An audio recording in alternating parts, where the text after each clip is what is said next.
Okay po, so ang topic natin for today, so it's about the AC circuits, about the complex impedance in series.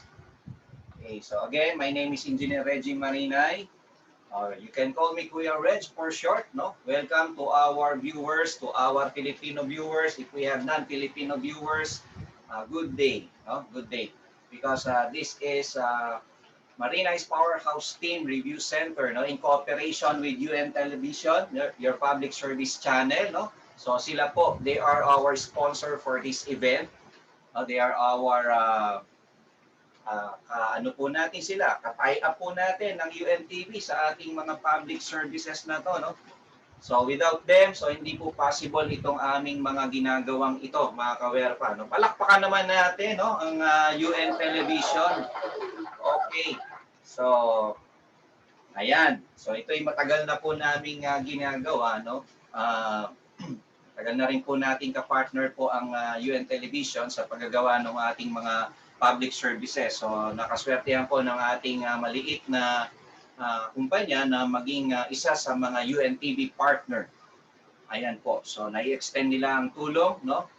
Dito po sa ating maliit na center, no? At kahit sa ating kaliitan, tayo nakakagawa ng isang bagay na hindi nagagawa ng marami. Okay, sige po, tayo magpapasimula na mga kawerpa. Okay, then to all our non-Filipino viewers, don't worry. By the way, my medium of instruction for this, it's only every Thursday lang naman, ano? So once a week. So we'll try our best that our medium of instruction will be in English because for this particular topic, basically we are making a book. This is not a written book. This is what we call electrical engineering video book. So you can take a look at that in our in my YouTube channel.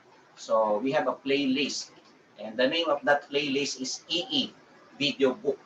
So we are just finished with one subject, that is DC circuits only, and now we are on AC circuits. No, I don't know when we can finish this, partner. No, this topic up to power system. We don't know when. So it's just that we just want to share. We want to teach every students, no, examinees here in our country. Not only in our country, we want to help all engineering, technology, especially electrical students. No, we want to help them, no, to pass their college exam and also their licensure, whatever you call it in your country, licensure exam, state board, board examination. So we want to help not only Filipinos, no, all students, no. That's why we're trying our best, and just like what I'm saying, what I've said before, that I have to apologize because we are not I am not fluent in speaking the English language. No? Well, what's the most important thing is to share, is to help. No? We'll try our best for so that even if you are Americans, European, Asians, there are some, by the way, partner, there are some Indian nationals, no? Indian students, no? Because in India they are really very good in engineering. In because I have many Indian books here. In my small library, I have more than 20 Indian books, and I'm really amazed with Indian authors, no? And I would say I learned a lot also from these books. No? So maybe we could encourage also our student around the globe. No? I remember the film, no? The very famous film from India. So that is the Three Idiots. No? Did you watch that already? I think every engineering student must watch that film from India. You will learn a lot of things there. Okay. So let's go now to complex impedance, no? In series. So, okay, so we have the complex impedance in series. Last time we studied about the complex number. Actually, our target audience here are students. No? Are students. If you are a technology, engineering students, electrical or electronics engineering, computer engineering may also be benefited in this lecture. So I encourage every electrical students to join us. Okay, so let's go now. Consider the impedance Z. The impedance Z of a circuit as a phasor. So we have the impedance Z. Where is that? You see here, there is a series RL, as shown in this figure. This is the resistance and inductance. They are connected in series. Okay, so we have the resistance, then we have the inductance. The inductance is always positive J X sub L. Always take note of this. And then the combination of the resistance and this reactance is what we call the Z, or the impedance. Okay? By the way, partner, no, we have some viewers who are not engineering or technology students. They are electricians. They studied in TESDA, no? In our country, we call that as TESDA, about the technical education. So, you are also welcome, no? Sir, engineering lang ba ang pwedeng umattend yan? No? Is it only engineering student may attend? No, no. You are most welcome. You are welcome. Because the level of my teaching, no, starts from you. No? Even you are a high school graduate. No? So we are trying our best. No? Our level of teaching here is not an engineering level. No? I have to apologize. I have to say this. No? If there are engineering students watching us, so our level of teaching here is not an engineering level. This is a level that any student, at least a high school graduate, may understand. Because, especially in our country, there is what we call a program of the Commission of CHED, Commission on Higher Education. They call this as ETIAP program. What's the meaning again, partner? So that is the Expanded Tertiary Education Equivalency and Accreditation Program. Tama ba yun? So it's just a one-year course for our technicians. If they want to become an engineer, it's legal. It's legal. At least 25 years old, 5 years experience. If you want to become an engineer, civil, mechanical, electrical, you may study that one-year course and you will get a degree in engineering. So I knew this before because there are some students of our review center who enrolled to us. They even passed the board also. They just studied engineering, electrical engineering for 1 year only. No? I was amazed because there are high school graduate, technical student graduate. They're not engineering graduate. They even passed the licensure exam. No? Because of this shortcut program. Well, of course, there is a need of 5 years electrical experience if you are to study electrical engineering. But still, it's quite hard to equate the 1 year program to 5 year program of BSEE. But I was amazed because there are students, there are examinees who are ETIAP graduate. They also passed this licensure exam. I was amazed. So hanga-hanga tayo sa mga ganyan. Ano? And we are here to help the students, no? And those. But of course, there are also, reality-wise, there are also some students who failed the exam, no? And we are here to help those students, no? So once you take the licensure, the board examination, we don't want you to fail the board. Let's make it a top 1 only, no? Top 1 lang, take 1 lang, no? Take 1 pala, not top 1. Top 1, it's up to you. You want to top the board, of course, you have to exert a lot of effort. Okay. So our level of teaching here, although this is a college setup, but I'll try my best, even though you are an electrician, you are a high school graduate. No? As long as, if you were not here last week or before, if you are just new in my channel, no, I suggest that you go to my channel, okay? You want to study electrical engineering, you go to my channel, the Reggie Marina uh, YouTube channel, then go to the playlist Electrical Engineering Video Book, the EE Video Book. Okay? There you will learn a lot from the beginning, from scratch, even though you are a high school graduate. And I have a lot of videos. We already uploaded more than 300 videos, partner, tama? No? Mahigit 300 video na po ang aming in-upload. So we encourage you to subscribe, like, and share to this channel. And we're working very hard on it. We're working very hard. No? We are not the #1 review center in the Philippines. We just consider ourselves as #2. They are all #1. If you ask ABS-CBN, if you ask GMA7, they are all #1. No? Just like in a review center, they are #1, they are #1. It's fine with us. We are only #2. That is why we strive harder to become #1. Okay, so let's continue. This resistance and inductance, we have the Jx sub L. There is what we call the vector sum. So the vector sum of these two is this Z, the Z here. First, you have your resistance. Your resistance is always what we call the reference vector. Remember the word reference vector. And up to power system, you will use that word, reference vector. If we mean reference vector, that is automatically it has a 0-degree angle. So that is a real component, no? In terms of studying the advanced mathematics or complex numbers. So this is the real.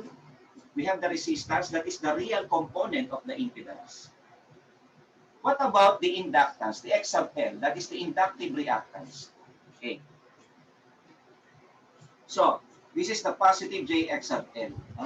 Well, if you are just new in to my channel, no, I advise you to watch, no, the previous lesson, because this is a ladderized program. It's quite hard if you go to grade 3, no, without experiencing grade 1, grade 2.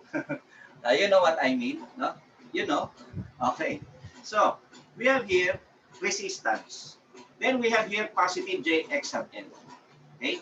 To get the vector sum, so let us project this positive Jx sub L. Let's say this is around 3 inches. Let us project this 3 inches here. So you have your x-axis, you have your y-axis, which is your positive Jx sub L. Remember that x sub L is always upward. That is the positive J. We studied this last week. No? If we mean positive J, that is a positive 90 degrees here. That is a positive 90. So if you are to project this positive Jx sub L, so we have here positive Jx sub L here.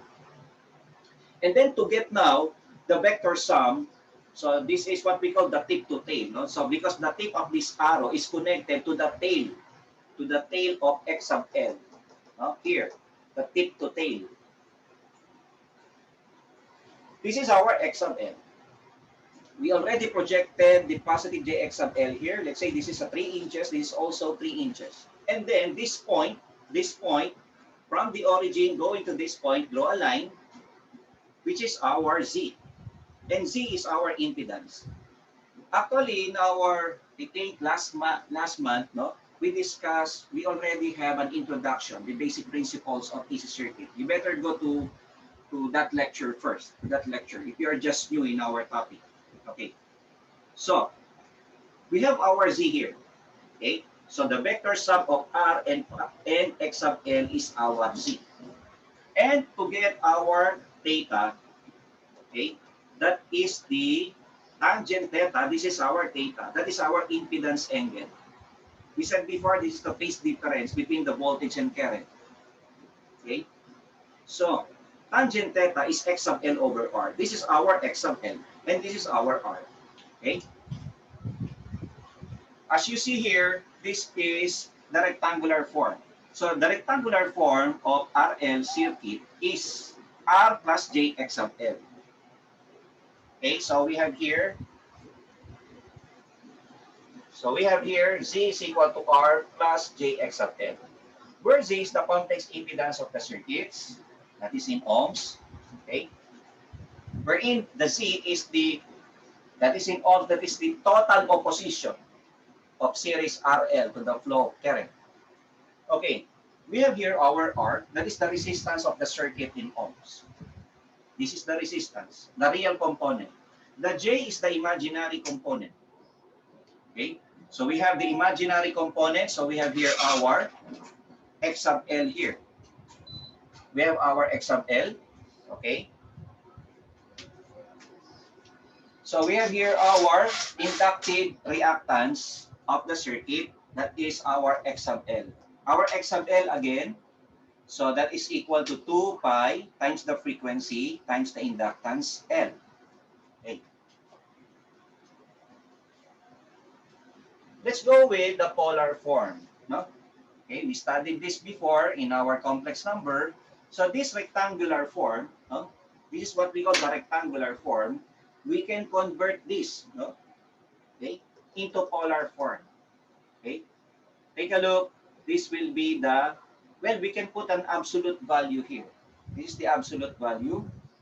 Okay, so we have here cis of theta. Okay, this is the bar angle or the cis. Okay, so we have here our Z that is equal to square root of R squared plus X sub L squared.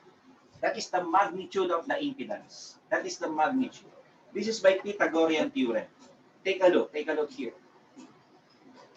So this is our Z, this is our R, this is our X sub L. Okay? What is Pythagorean theorem? Pythagorean theorem, I remember when I was teaching in the university, I asked the engineering student, will you state the Pythagorean theorem? Pythagorean theorem is the sum of the two legs, the square root, something like that, no? Hirap na hirap, no? They find difficulty in stating, no? Of course, engineering student, they solve that problem easily, but it's hard for them to state the Pythagorean theorem, no? Okay, the Pythagorean theorem states that, okay, so this will become Z squared. Okay, so you remove if you are to remove this square root sign, so put here Z squared. So therefore, that Z squared is equal to R squared plus X sub L squared. So meaning, the Pythagorean theorem states that the Z is the hypotenuse. The square of the hypotenuse is equal to the sum of the squares of the two legs.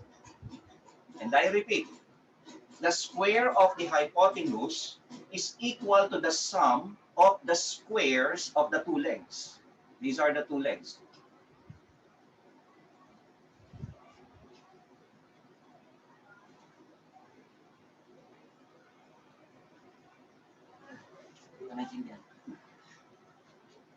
Ito naintindihan. Oh. Okay, so we have here.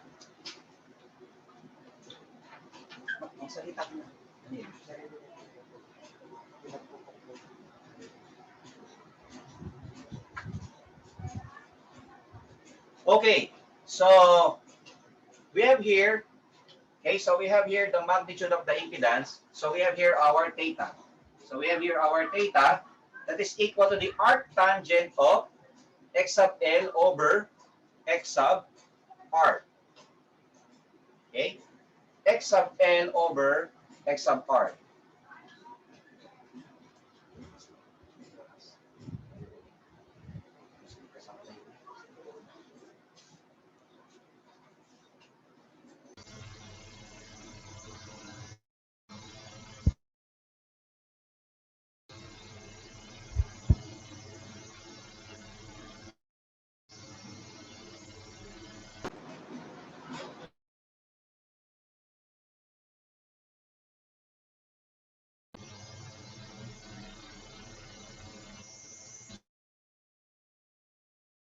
Ano?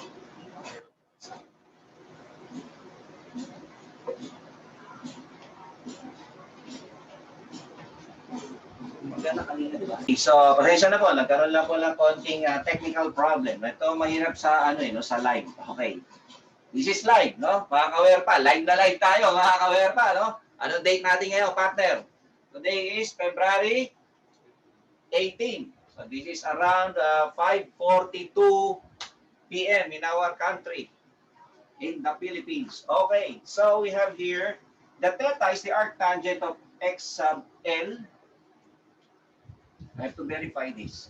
This one. Should be x sub L over R only. I think there is a typographical error here. Okay, this should be x sub L over R. That is what we call the phase angle with respect to the positive real axis. Okay, this is what we call the positive real axis. See here. Okay, so we have here our theta is the phase angle between the input voltage and the resulting current of the circuit. Okay, always remember that the theta is the phase difference. What do we mean by the phase difference? If this is our voltage, this is our voltage D, for series RL, okay, we said before that this point is what we call the starting point of the waveform. Let us call this as the starting point. I just call this as the starting point. Starting point, it is the point on the waveform wherein the next point is positive value. Question, is this a starting point? No, because the next point here is already negative. So this is just the starting point. You see, the waveform goes up here, then it will go down here, okay? So that is the voltage waveform. Okay. What about now our current waveform? Okay. So our current waveform is somewhere here. That is our current waveform. That is our current I. This is the starting point of the current waveform. Now, so we have here our theta. There you are. This is the phase difference between your voltage and your current, wherein it is the distance of the two starting points of these two waveforms, the voltage and the current waveform. This is the theta, no? Wherein our theta is usually less than or equal to 90 degrees. Well, if that is pure L, that is equal to 90 degrees. Exactly 90 degrees. If that is RL, that is less than 90 degrees. Okay, so let's go here.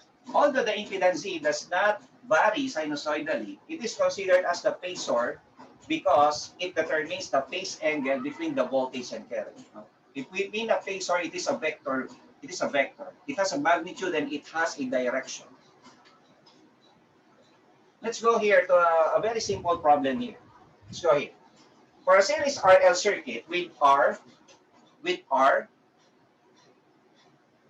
that is equal to 5 ohms.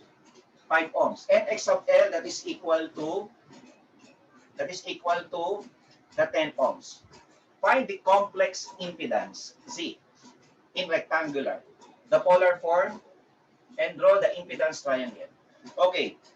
Well, this is an easy problem. Okay, so we have here our R, which is 5 ohm. We have our X of L. Okay, that is automatically positive J. Because X of C is always negative J. So we have here 10, positive J10. Okay, so of course, just looking, this is 5 plus J10. So we already know the answer. So the answer is letter B. So that is very easy. Okay? So napakadali nun. Huh? Okay, that is just one here. That is the find the complex impedance Z in rectangular. That is in rectangular form. The one with real component and imaginary. And the polar form. No? So the impedance triangle. Okay, what about the polar form? Let us convert. O, tingnan natin. Let's see. What did you learn last week in our complex number? So, what will be in polar form? The polar form will be the magnitude of Z this is what?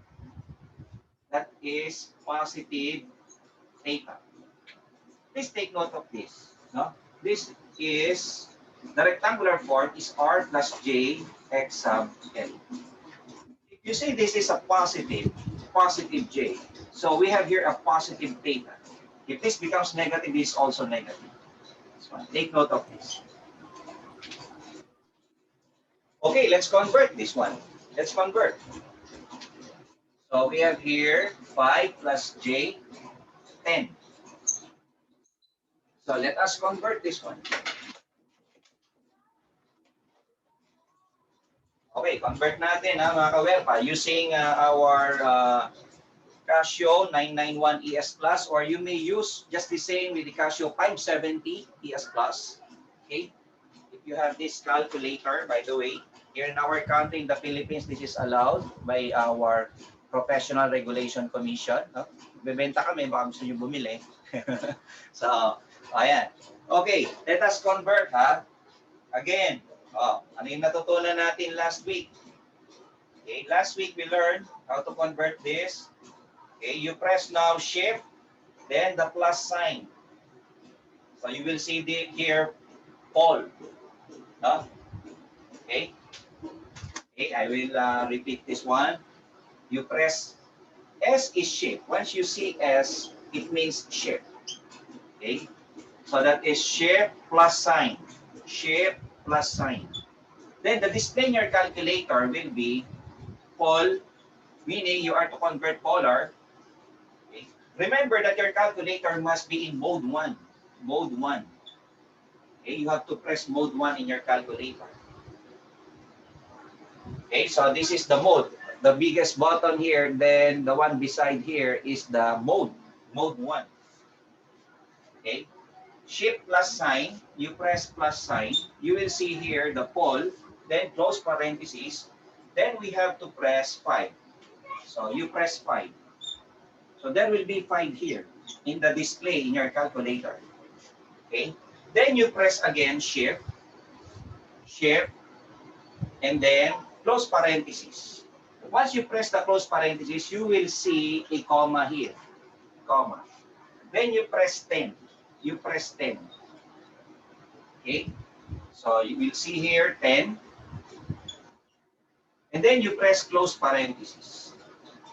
Close parentheses. You will say close parentheses here. Then you press equals. Once you press the equal sign, you will see here, okay? You will see here our R. Okay, I just put it here. Our R, approximately, it is 11.18. And then the angle will be 63.44. Okay. Who got this value also? Will you raise your hand? Taas nga ang kamay. Tingnan natin. Patingin nga, patingin. Mag-participate naman yun na sa Zoom class. Oh. Patingin nga. Thumbs up nga, thumbs up. Nakuha ba? Nakuha? Gusto ko sanang makita yung mga electrician o technicians natin. No? Engineering, chicken lang to sa kanila. No? Madali lang to sa kanila. Gusto natin tulungan kasi yung mga technician na gusto maging engineer. Okay ha? Kung engineering ka, don't leave, no? Refresher naman sa iyo to, di ba? Refresher to, mare-refresh ka. Okay, nakuha ko ba mga kawerpa? Gets? Gets. Okay, tuloy lang tayo. Tuloy lang. So, punta tayo dito. Let's go now with series RC circuit. A series RC, take note, you will see here the resistance and capacitance or capacitor here. They are connected in series. The equivalent is also our Z. But take note, our phasor diagram is in here. Tingnan nyo yung phasor diagram natin. Our phasor diagram says that our resistance is our real component, which is our X component. That is the X. Isn't it that this is X-axis, this is the Y-axis, right? The horizontal X-axis, the Y is the vertical is the Y-axis. Okay. In complex number, this is the real component, and this is the imaginary component. Okay. In AC circuit, there is always a sign convention. Take note. If we have a positive Jx of L, that is upward. If you have your negative Jx of C, that is downward. Okay? Listen carefully. A lot of students commit mistakes with this basic idea. No? You should not commit mistakes with this basic idea. You have to master the basic. Now, if you want to become an engineer. So we have R is equal sorry, that should be Z. We have here our Z. That is equal to R plus minus JX. We don't know what X is this. It can be X of L, it can be X of C. Now, if we have here, take note, if this is a positive, no, meaning that is inductive. That is inductive. Okay? If this is negative, take a look. If that is negative, that is capacitive. That is capacitive. Okay? That is capacitive. You see, so that it will be easy for you to remember. You see, a capacitor has this sign, has this symbol, right? Two parallel plates. That is a capacitor. Two parallel plates. Horizontal, horizontal. Horizontal, horizontal, horizontal, horizontal. You see? Horizontal, horizontal, there is horizontal line here. Right? Hindi ka na malilito niyan. Di ba? That's the basic idea. Now, take a look here, guys. Take a look. So this is always negative J X sub C. Negative J X sub C. Sir, akala ba namin, pagka positive ka positive, no? We remember the one you teach before. If that is positive, that is capacitive. You see, this is, if this is this is positive, it should be capacitive. You teach that before. Yes, I teach that before. If that is positive, that is capacitive. But not in impedance. Again, it's not in impedance. Let us recall the one I teach you. I think I teach you before this one. Although this will be our next topic, no?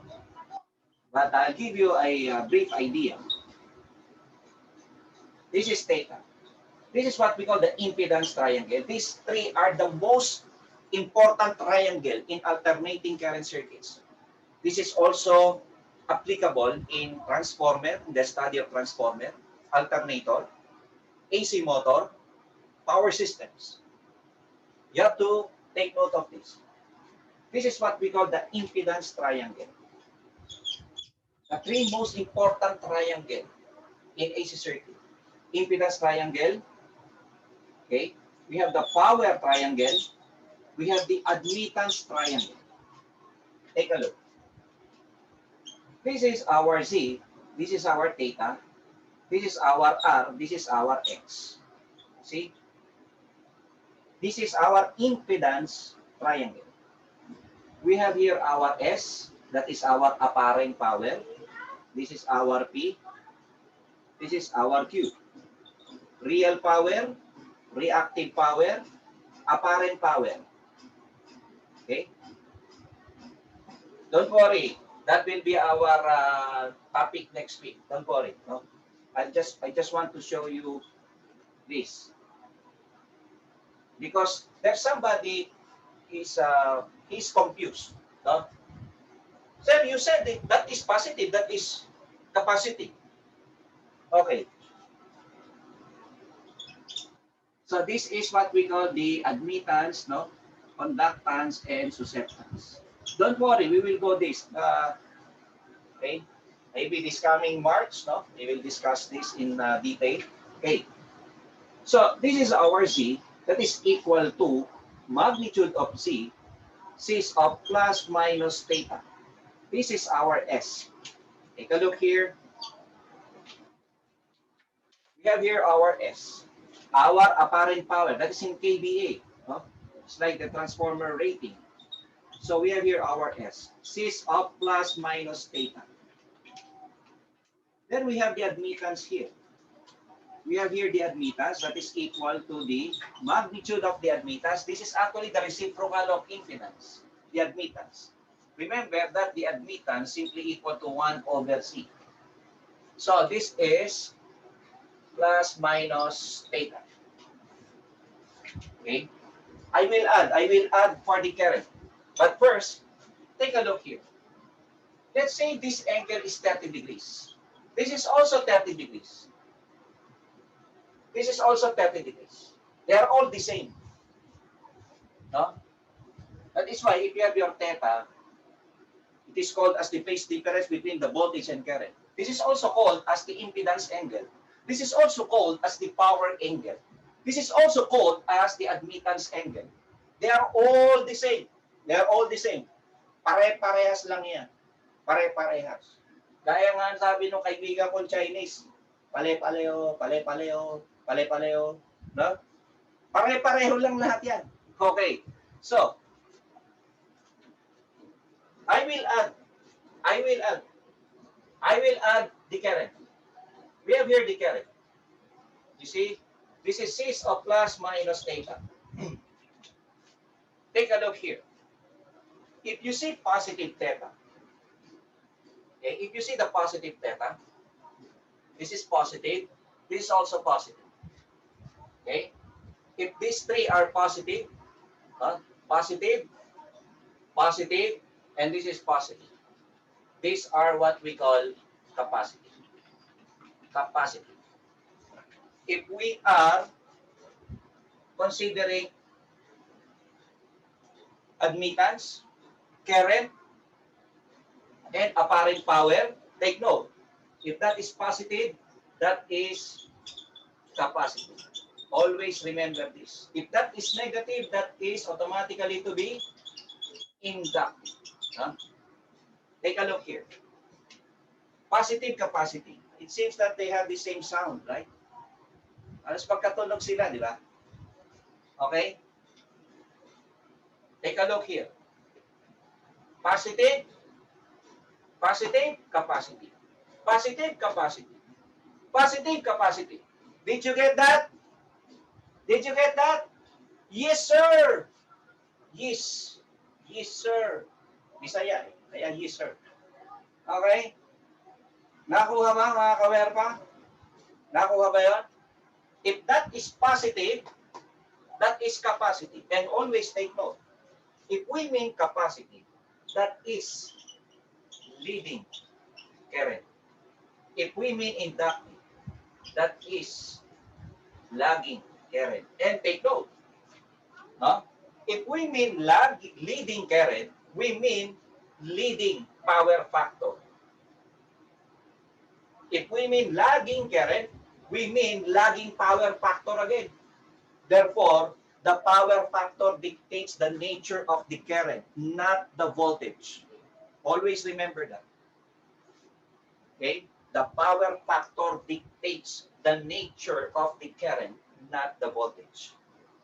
Okay? We discussed this already. Maybe you can watch my previous video. No? Always remember, in admittance, current, apparent power, positive is capacity. Positive is capacity. But except for the impedance. That is the exact opposite. If you have your impedance that is positive, of course, this will become inductive. Yun lang, no? Kabaliktaran. Okay? Negative because of the capacitor, horizontal, that is capacity. Yun ang kaibahan pagka sa impedance. Gets po ba, mga kawerpa? Nakasunod po ba doon? Just like in the building, we are first trying to build the foundation of the building. Why? Because DC and AC circuits are the most important subjects in electrical engineering. Without the learning of AC circuit, it's very hard. Transformer, alternator, AC motors, power system is very hard for you. But if you have a good foundation of AC circuit, those subjects are easy to understand. No? So easy to comprehend those subjects. No? If you have a very good foundation of alternating current circuit. What we are trying to do here now is to build first the foundation. Just like in the building, If there's earthquake, see, strong foundation, the building is so strong. It will not fall down that easily. If you have a very good foundation, that's the most important thing. Okay, let us continue this one. Let us continue. In series RC circuit, take note that our X sub C is always downward. That is always downward. See? Let's go here. The impedance of series RC circuit, take a look here. Z is equal to R minus J X sub C. It is always, if that is X sub C, that is always negative. That is always negative. Okay? Z is the impedance in ohms, R is the resistance in ohms, X sub C is the capacitive reactance, then X sub C is equal to 1 over 2 pi FC. Equation shows impedance as the phase sum of the R and negative Jx sub C, as indicated in the impedance triangle. Capacitive reactance as shown as negative X sub C. In polar form, well, of course, the Z is equal to the magnitude. There should be a magnitude here, then bar angle theta. Okay, for the series, I think there is a typographical error. I have to apologize here. This should be negative. That should be negative theta. Okay, you can put negative here. Okay, you see, once you print screen that, you put in your screen negative. Okay, so now once you write it in your notebook, put here a negative angle. Negative. Take a look here. Take a look here. Why is it negative angle? Because in trigonometry, sad to say really, it's you have to be math lover here. You don't have to be great in mathematics. You just have to be math lover, math enthusiast. Many people say that if you want to become an engineer, you should be great in mathematics. I disagree. I disagree. No? You just have to love mathematics. You just have to be enthusiast. You don't have to be an expert in mathematics if you want to become an engineer. You just have to love mathematics. Okay? And that passion, that love will bring you there to your goal, to become an engineer. Okay, now, we have here theta. Why is it negative theta? In trigonometry, if the angle rotates, we have the positive x-axis here. If the angle rotates on a clockwise direction, the angle is not negative, isn't it? You ask your high school trigonometry teacher. You remember that? No, because you were absent. You are in the mall.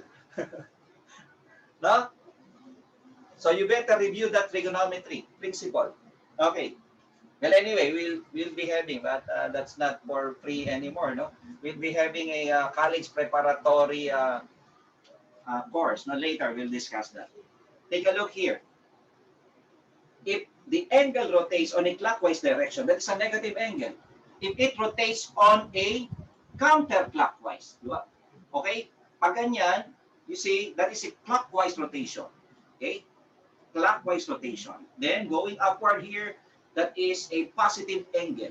That is why in our RL, take a look here, that is a positive angle because it rotates on a counterclockwise rotation. See, that is a positive angle. Okay? So we have here our theta. It should be negative. This angle is actually a negative angle. No? Okay. So let us continue this one. So the theta is arctangent of negative x sub c because that is again downward then over r. The phase angle with respect to the positive real axis. Again, what is the positive real axis? This one. That is a positive real axis. Because this is the negative real axis. A real axis can also be negative. Just like in algebra. In algebra, you have your positive x-axis. You have your negative x-axis. I'm sorry, no? You really, if you are an electrician, you really want to become an engineer. you have to go back with algebra, with basic mathematics. Okay? You have to go back with basic math because that is the foundation of all electrical engineering subjects, the mathematics. Actually, that is the foundation of an engineering course. You have to love math. Okay. So many mathematics. Okay. So we have here, take a look here for this example. In a series RC circuit, so we have here our R resistance that is 15 ohms. And X sub C, we have 15 ohms also. Okay. Find Z in rectangular and polar form. Draw the impedance triangle. Okay. Actually, I already showed the impedance triangle. No? This is the impedance triangle. That is the impedance triangle.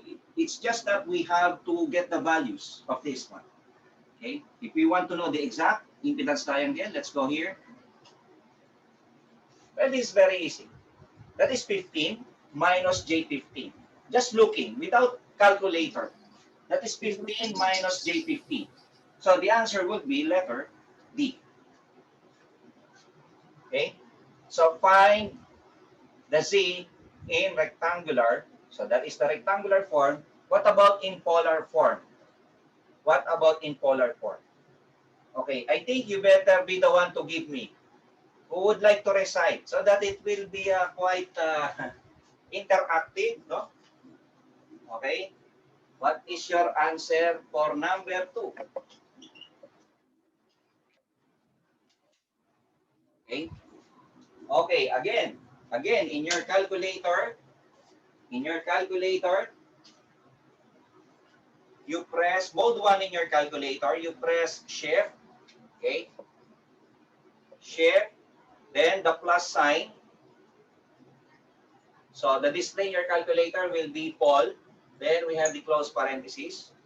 Then we have here 15. You press 15. Okay. And then you see 15 there.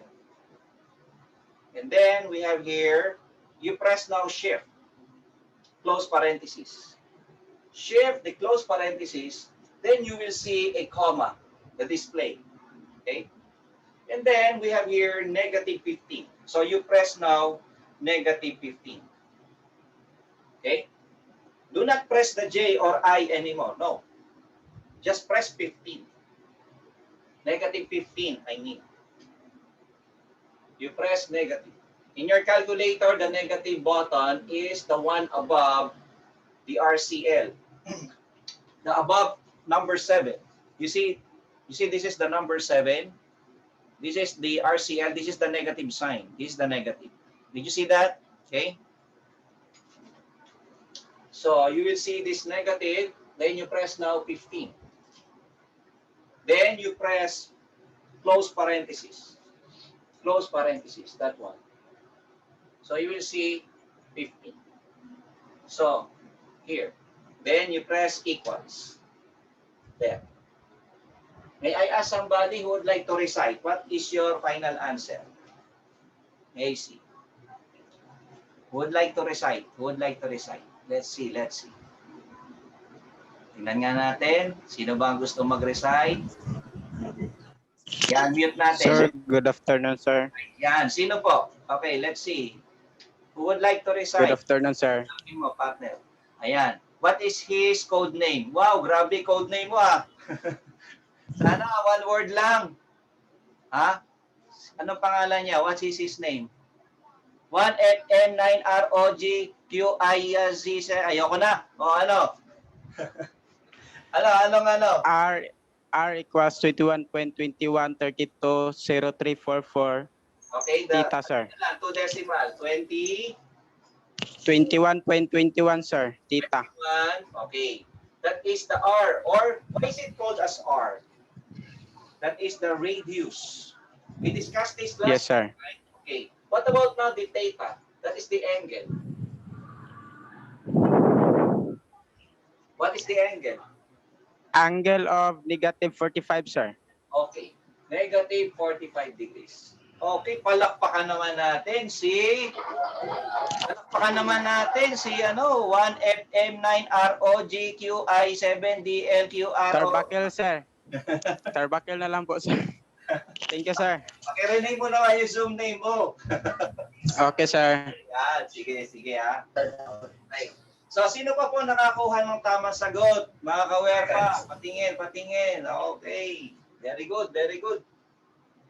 We are trying first to build the foundation. This is very easy if there are engineering students there.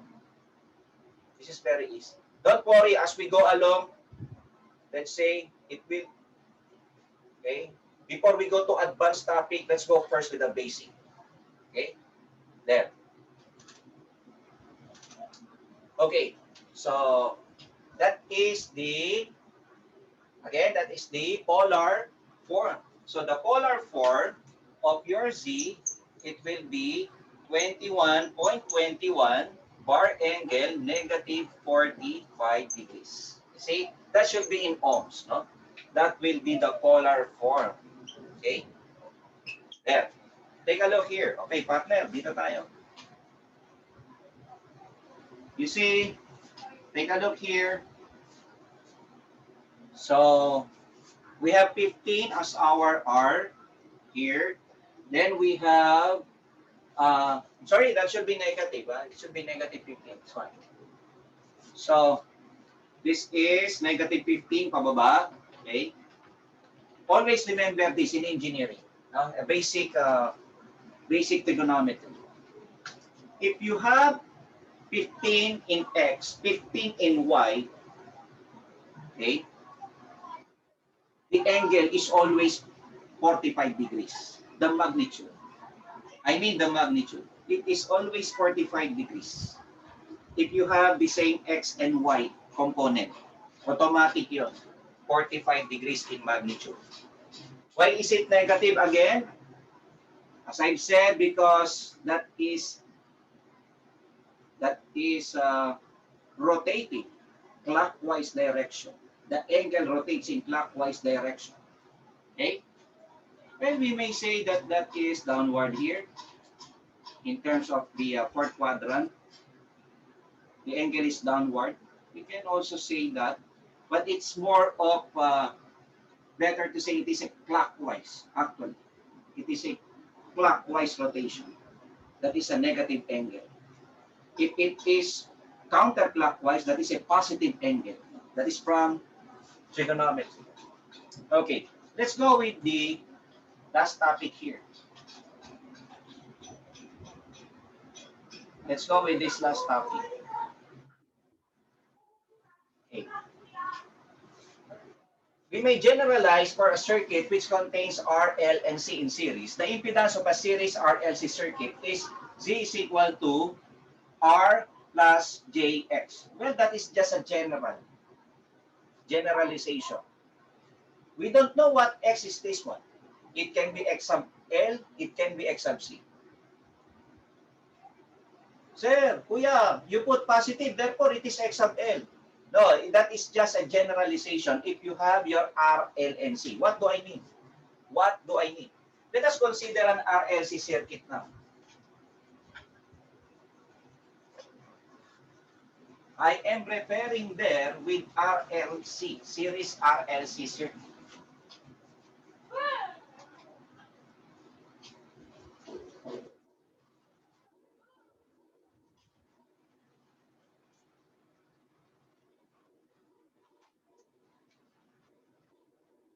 So we have here our R, L, then we have C.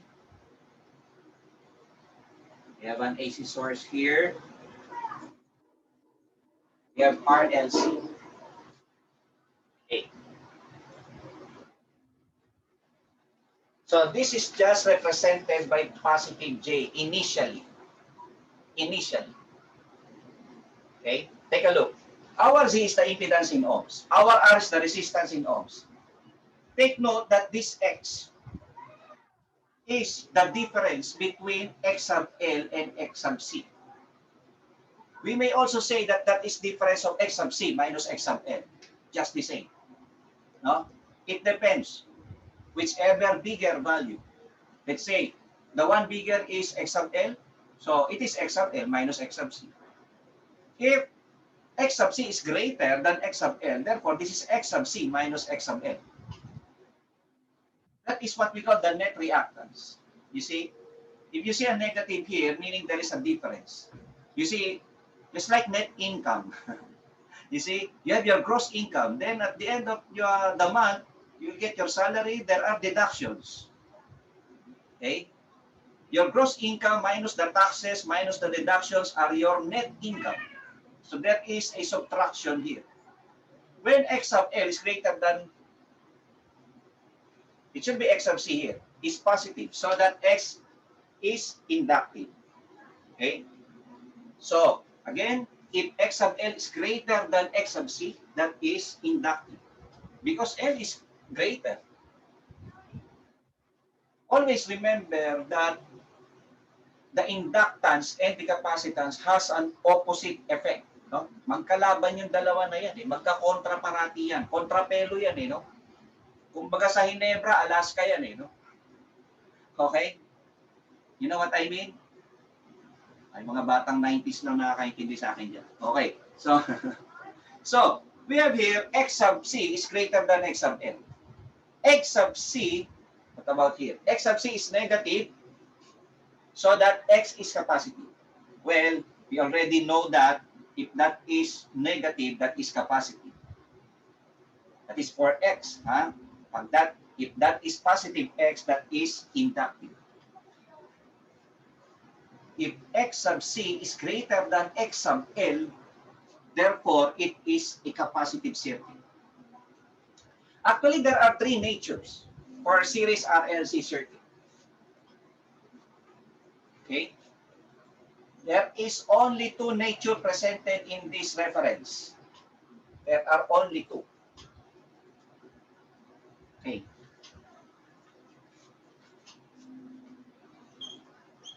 Let us combine the three. R is always on the x-axis here, the real component. This is our, let's say, positive j x sub l. And this is our negative j x sub c. Okay? That one. So if we have here, shall we say, if we have an inductive, if we have inductive here, take a look here.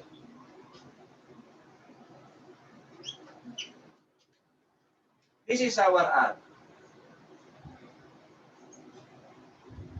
This is our positive j x sub l. This is our negative j x sub c. Take a look here. I'll show you the vector diagram or the phasor diagram. The x sub l is upward, the x sub c is downward. So you are going to project this. Okay? If that is downward, take a look here. If that is downward, since x sub l is greater than x sub c, because that is inductive. That is inductive. X sub l is greater than x sub c. So, let us project this size. Let's say this is 2 inches. 2 inches. Let us project the 2 inches here. From the top here, I will project the 2 inches here. This one. That is your negative j x sub c. This one. That is your negative j x sub c. So, let us get the vector sum. What will be left? What is the value of this one? Ano value ito? What is this value? That is our x sub l minus x sub c by magnitude. Isn't it? Forget first the j. Forget first the j. Kalimutan mo muna yung j na yan. So, if this is x sub l, this is x sub l, this is x sub c, you project it here.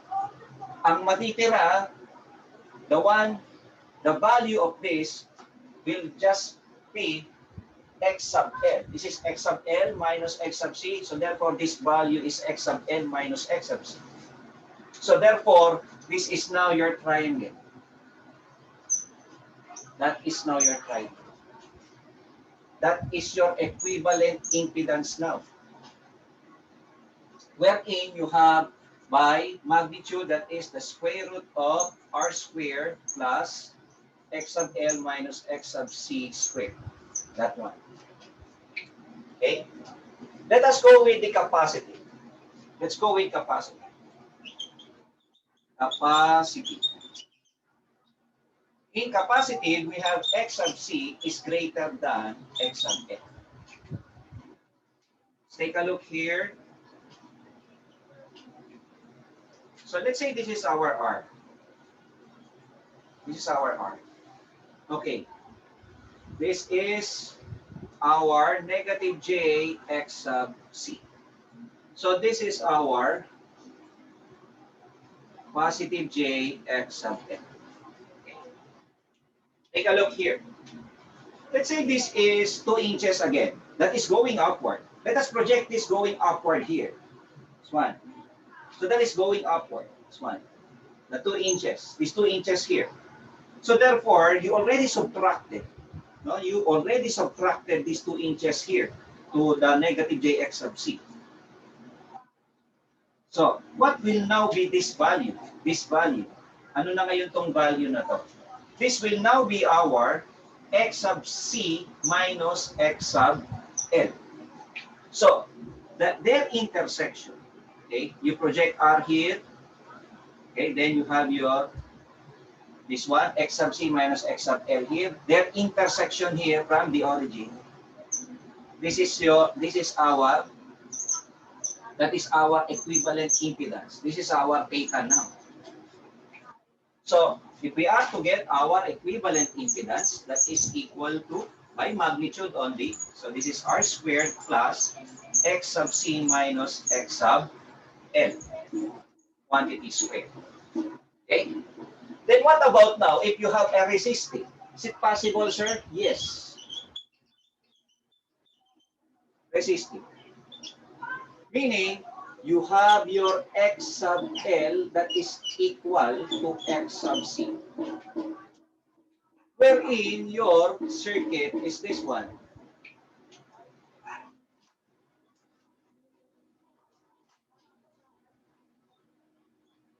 Take a look here. If this is your R, and you have here your positive J x sub L, then you have here your negative J x sub C. Let's say this is 3 inches. 3 inches, this one. And this is also 3 inches. So therefore, what will be your net reactance? That is 0, isn't it? Because they are equal. Equal lang sila. The one upward is equal to the one downward. If you are to subtract, there's no effect. Quits lang. Huh? So what will happen? If you are to project, let's say, x sub C here, but they have the same dimension, magnitude. Are you getting me? You are to project here,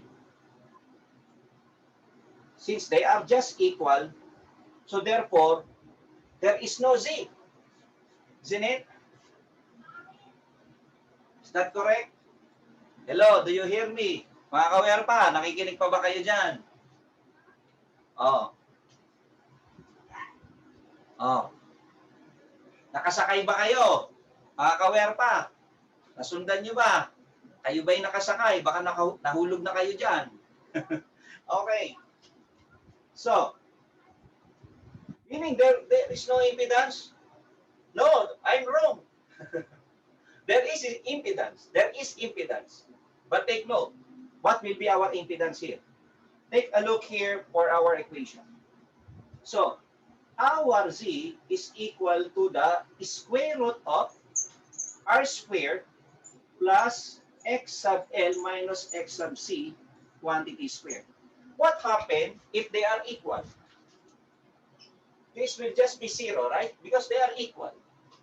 What happens next here is, see, that is equal to the square root of r squared.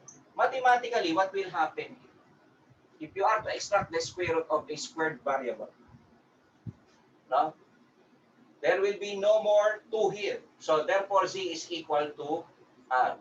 If you see, if you get the square root of, if you have z is equal to the square root of x squared, that is therefore that square root, that should be x. Okay? Yun na lang matitira. Z square root of y squared, that will just be y. Mathematically. Mawawala na yung square na yon. Because by algebra, so we have here r squared, that is raised to 1/2. If you have to get the square root, you are raising to 1/2. And then by algebra, you have to multiply this exponent. What is 1/2 times 2? That is cancelled out, right? That should be r raised to 1. That is just simply r. Well, you really have to, you need mathematics here, foundation. Okay? So, the impedance will just be equal to the resistance. And what, there is a phenomenon in an AC circuit like this. This is what we call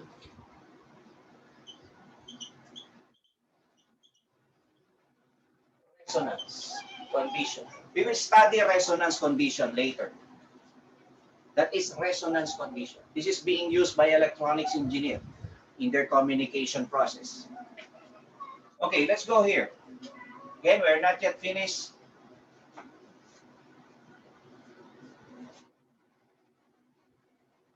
Okay. I think I already discussed this on the board. Okay, let's go here. And also this one, guys, I already discussed these things. Let's go now to solve this last example of the day. For RLC, paki-close up mo, partner, medyo malabo. For RLC series circuit, find the impedance ZT. The current ID. You see, we have here RLC circuit. And the voltage drop around the current. So draw the phasor diagram. Dahil pala hinahanap dito. Okay. Anyway, let's focus first here. Let's focus. We'll go later to the more complicated problems. Let's go first with the basic. Here, next meeting, we can solve some complicated problems. Okay, so let us get first, as you see in the choices, there is total impedance and total current. Ito muna isolve natin, okay? Punta muna tayo sa total impedance natin. Take a look here, guys. Take a look here. So I will go here for number 3.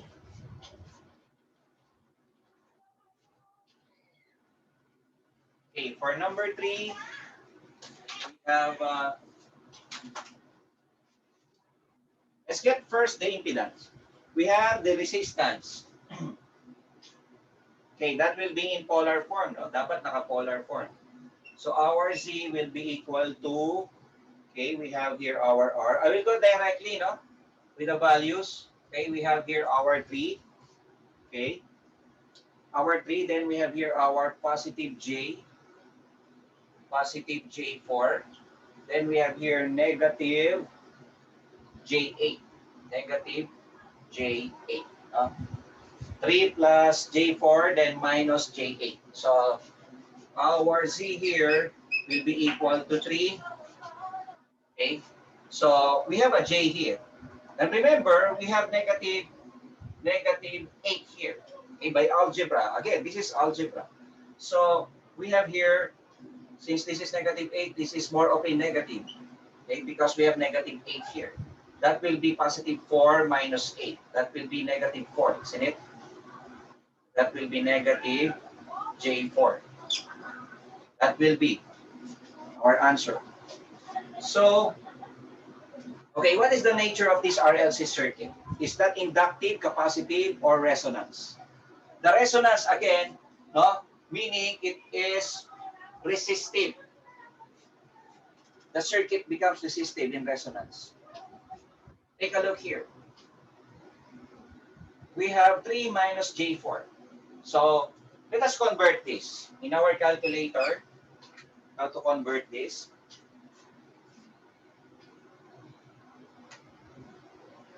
Okay, then shift polar 4, 3. Okay, then shift close parenthesis. So we have here negative 4.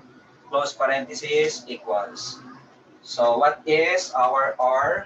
We have here 5 bar angle or cis of negative 53.13 degrees. Who got this answer, guys? Come on. Who got this answer? Na, sino nakakuha sa inyo? Sinong nakakuha sa inyo? Ngayon, nakakuha. Okay. So, let's get our current. Let's get our current. No? Let's get our current here. Our current, by Ohm's law, okay? By Ohm's law, in AC circuit, that is the voltage over the impedance.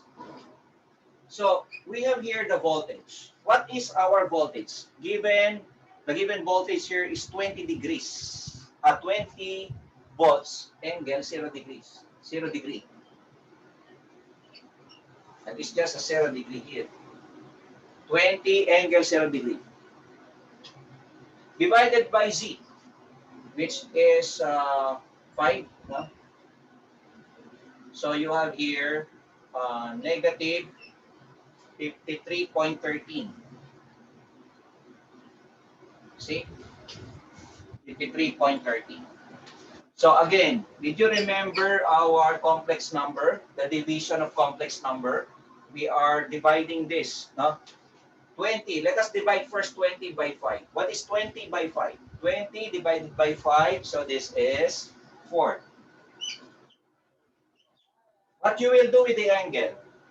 Did you remember our topic last week? The division of complex number. If you are going to divide, you are subtracting, right? You are subtracting. If you are multiplying two polar form, the angle must be added, right? If you are dividing, you have to subtract. This is 0.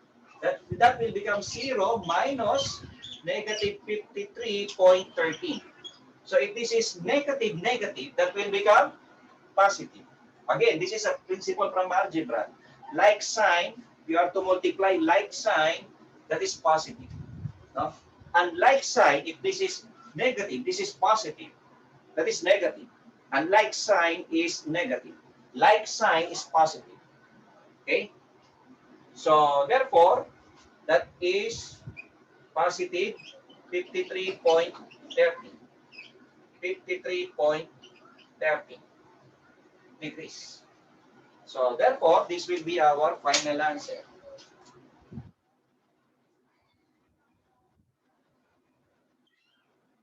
Who got these values, guys? Come on. Sino nakakuha sa inyo ng mga values na yan?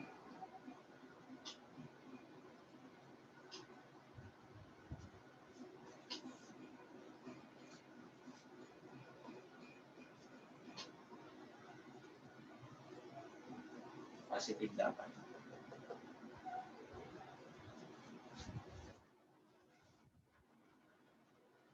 Take a look here. So what will be our answer?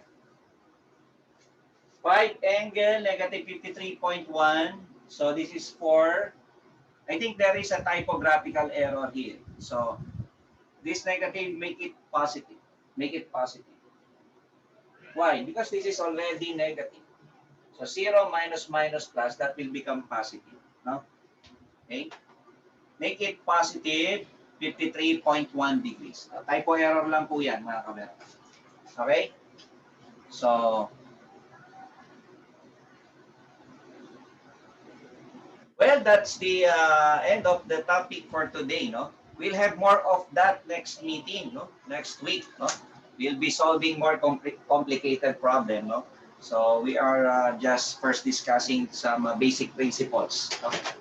So, just relax there, no? Later, we'll be solving some complicated problems. Okay, so that's the end of this lecture, but we're not yet finished actually, no? We're not yet finished. Okay, well, I think we don't have much time, no? I promise you next meeting, I will answer your questions. No? For the meantime, while I am reading something, you may type your question and I will answer it. That is my promise to everybody. No? Pangako ko sa inyo, sasagutan ko yan. Isa-isayin natin yan next week. No? So, muna tayo mag-play ng video. Ano muna tayo? Magko-question and answer tayo. 4:30 onwards muna, question and answer. Then, we'll go to the next topic. Okay, you may type your question in the chat box, no? People in our Zoom chat, no? How many participants do we have today? 20? 32 participants. No? Hoping that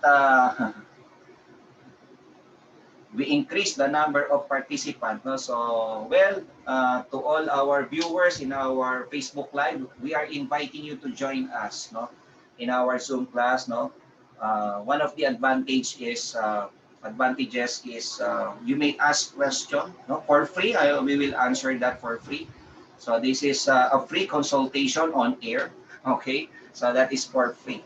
This is a free studying of electrical engineering. We just use the term re-study because this is somehow a review for electrical engineering student. But this is not a review for technology and high school graduate. This is already a study for you.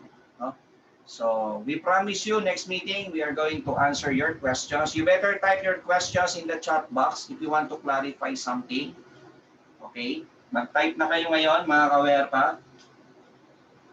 Mag-type na tayo ngayon, no? Okay, kung meron kayong gustong i-clarify, no? Ayan. Okay? So, may gusto kayong i-clarify. Ito clarify natin to, partner. Dito, balikan natin to. We have here our 3 plus J4 minus J8. Kasi yun ang given natin. That is our given here. So, this is positive 4. This is negative 8. So, this will give us negative 4. Then put the J here. We combine the one with the J. We just copy the real number. You combine the real number with the real number, imaginary to imaginary. Okay? So, we'll have more of this next meeting. No? Yan. Okay?